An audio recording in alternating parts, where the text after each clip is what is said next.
What's up? I'm gonna make this quick video to show you this. This is a thermostat housing on a 2001 Isuzu Rodeo 3.2 V6. So I do all this work to this thing, install a timing belt water pump, and did not notice the pinhole. I grinded the surface down and repainted it black, as you can see. So I didn't notice that when I grinded it down or when I painted it. But you see there, I put this flashlight in through the back, and you can see the hole there in the middle. So I put it all together and it starts leaking, and I'm like, where's this thing leaking? And I get in there and I look, and there's a pinhole in the middle itself of the thermostat housing. You can see it there. How does that pinhole happen? Who did that, right? Well, if you can see, single focus, if you can see the pitting in the metal in here, see all that pitting in that metal?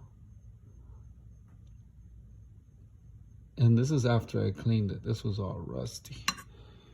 You can see the rust in there. So it's really due for a new pipe. It could easily make another hole somewhere else under pressure once it's installed. So yeah, had to take it all apart to do it all over again. Had to remove the lower intake again. Had to remove the fuel rail with the fuel injectors again, after painting everything and making it all nice and pretty. Where is the there it is, the upper intake.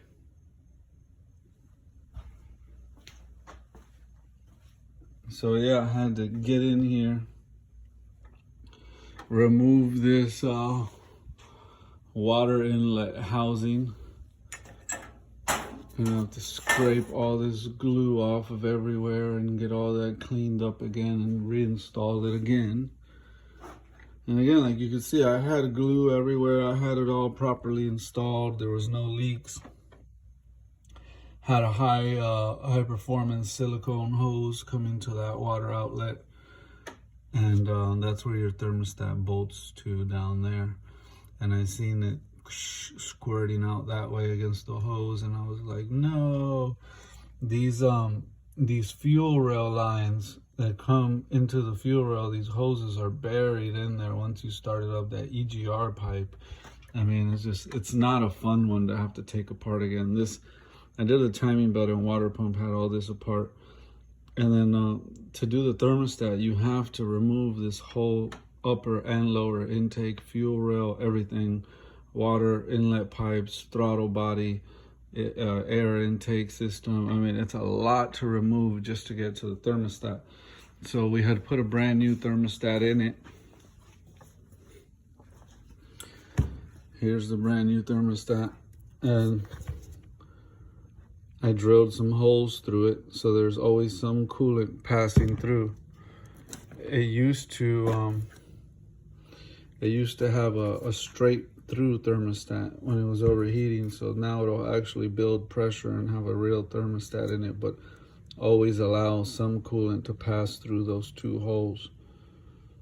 So that'll help it run a little cooler.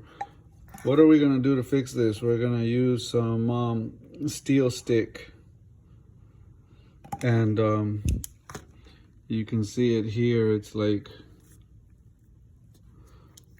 show you.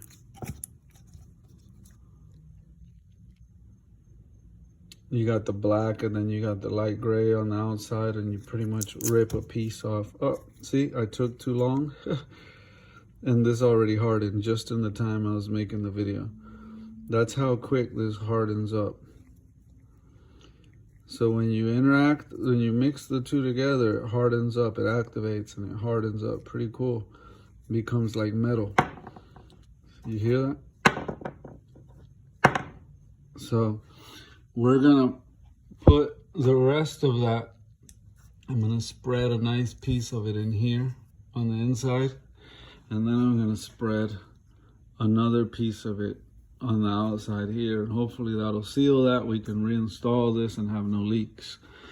Now I did notice I had a vacuum leak also, and you know, money's tight.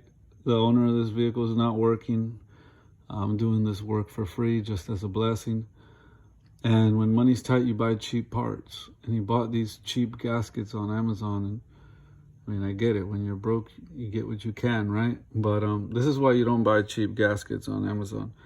So the gasket's properly installed, and you could see how it doesn't line up. Now, when I installed this, it was late at night. I'm tired, and I'm just like, man, I'm going to force this thing on here. And force the bolts through there, and obviously that gasket is not lining up correct. It has the guide pins here, see, where it sits inside there? Those are the guide pins. And it has one there and one there. And I had it properly installed in the guide pins. And I flipped it both ways to make sure I didn't have it backwards, and flipped it this way and flipped it that way and flipped it every way. And this is the best way it fits. And even at the best way that it fits, it doesn't seal right. This is just a made in China, poor cut, not cut properly. You see when you try to force it to where it lines up to where it should be, it just doesn't line up. It was just cut wrong to begin with. So this gasket is no good. It's gonna have a vacuum leak from there. We're just gonna have to get another gasket. That cheap crap from freaking Amazon came back to bite us. So I painted it, made it look all nice, put it on, and next thing you know, it's leaking. So yeah, we're gonna leave this, put this on there, let this dry overnight. We'll use the putty, and then tomorrow we'll try to get that gasket, and we'll attempt to put this all back together again, hopefully for the last time. Have this engine all put back together and running good. Anyways, done with the video. It's late at night. Just wanted, it's hard to explain this stuff without people actually visually seeing it. So thought I'd make the video. Problem, gasket. Problem, hole in the thermostat housing. None of these things are mechanics error. This is just, you know, bad part. Technically, he should just be getting a new water pipe instead of having to do like MacGyver stuff here. But like I said, the guy doesn't have money, so we're doing what we can. And again, if you buy, your mechanic's only as good as the quality of parts you bring them. And I get that when you're poor, you do what you got to do, but these gaskets are very low quality, and they weren't cut properly, and they're not sealing. So we're gonna have to get the real gasket from O'Reilly's, pay them what they want, and get that sealed up. Anyways, thanks for watching. I gotta weld this on here and try to get some sleep. God bless y'all. Bye.